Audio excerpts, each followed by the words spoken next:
bantu banjye mana yanjye ibintu bigiye kuza kuba biba uburyohe BTech twari dutegereje turi benshi dore ngiyi yafunguye so twongeye kuba ikazana ku miyoboro Onebu opportunity ya Rwanda no nkuko muvyumva ni wa mujene wanyu Onebu nanone tukaba tugiye kuza gusangira hamwe ano mahirwe twari dutegereje turi benshi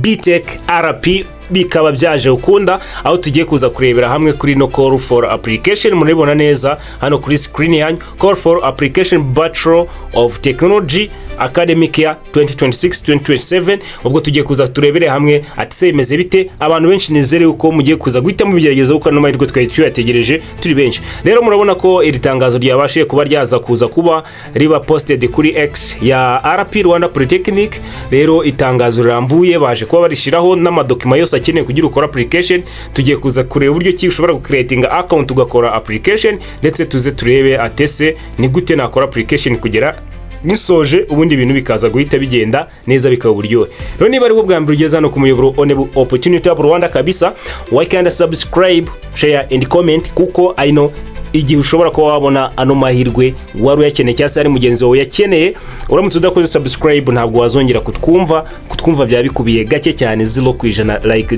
just like 0.0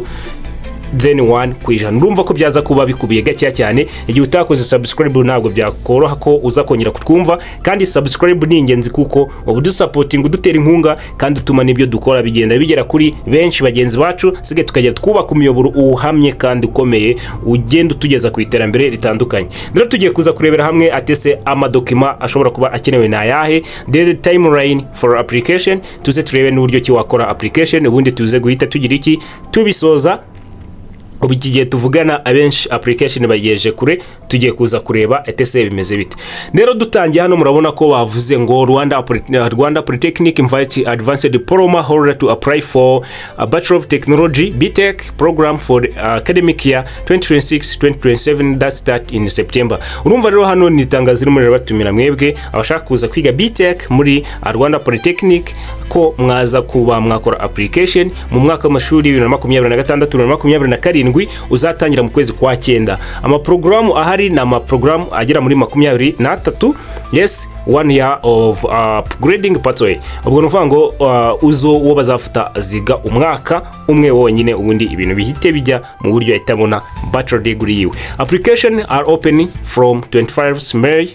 to 20th June 2026 ubwo ushobora kuba wakora application ciye kuri iyi link hano bashizeho ano ma link rero tuba twashize yose muri video description iyo usanze ushobora kuba hari link wakenera iyo tuba twakoresheje yose tuba twashize muri comment ya mbere cyase muri video description ujyamo gahita uyabona or simply scan the code or the car and complete your application cyase uscanning no code ubundi ube wakora application ibintu bize kuba bigenda neza rero murabona yuko ama program ahari yo ni menshi cyane ntabwo twavuga ngo tuze kuba tuyasoza ahubwo wowe ikintu cya mbere urareba ese niziki muri Advanced Diploma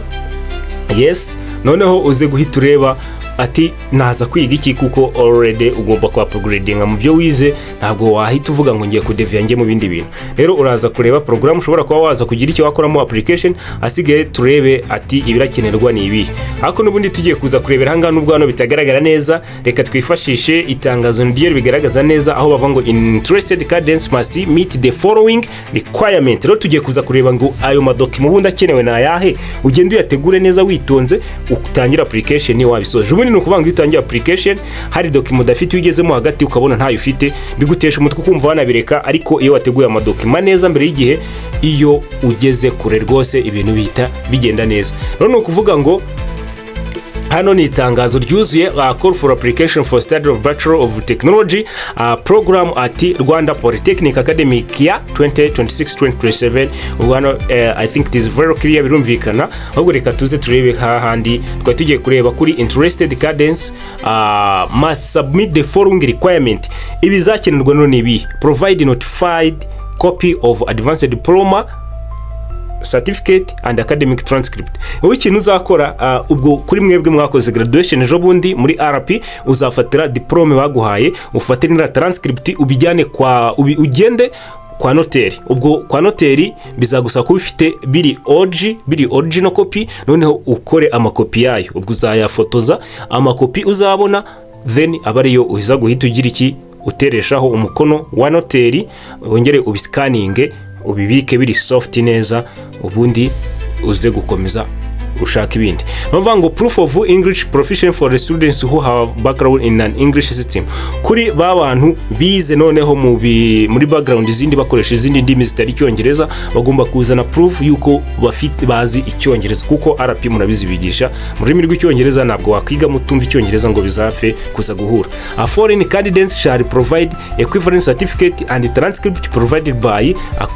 a complete organ in Rwanda. Umuntu kuvuga ngo wowe ushobora kuba warize hanze utarize inaha mu Rwanda, yes, wowe ikintu uzakora uzazana equivalence certificate izatangwa na body eligible and recognized hano mu Rwanda, kugira ngo uze kuba ariyo wakoresha. Equivalence murayumva cyane, niba isimbura icyangombwa kindi ufite ikaza kuba yemewe hano mu Rwanda. No kuvuga ngo wenda niba ari diploma wakuye mu Buganda, ntabwo uzaza ngo bari gukoresha, ubwo uzajya muri NESA,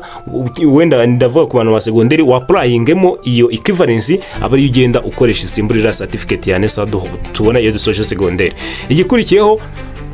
ugomba kuba ufite kopi y'irangamuntu yawe, cyangwa se uri umunyamahanga ukaza kuba ufite valid passport, ukaza kuba ufite recent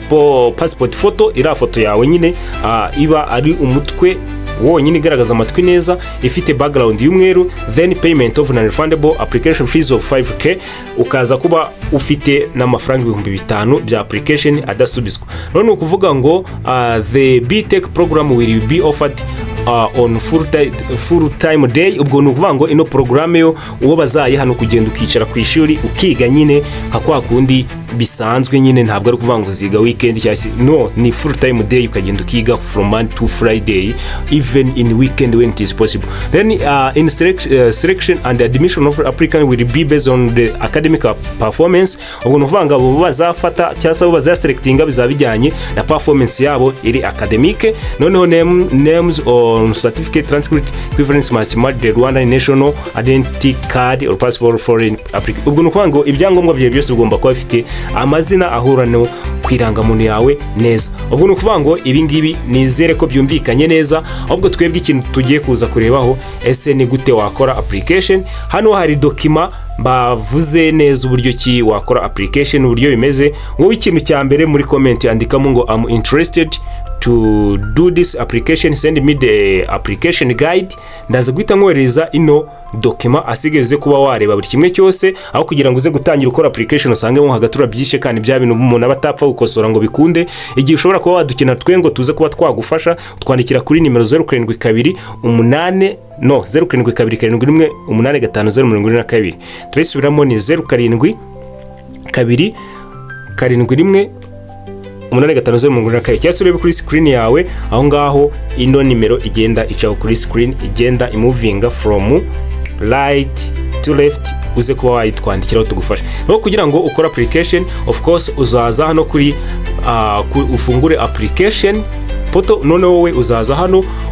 creating account. Wenda tugiye kuza kuba twakoresha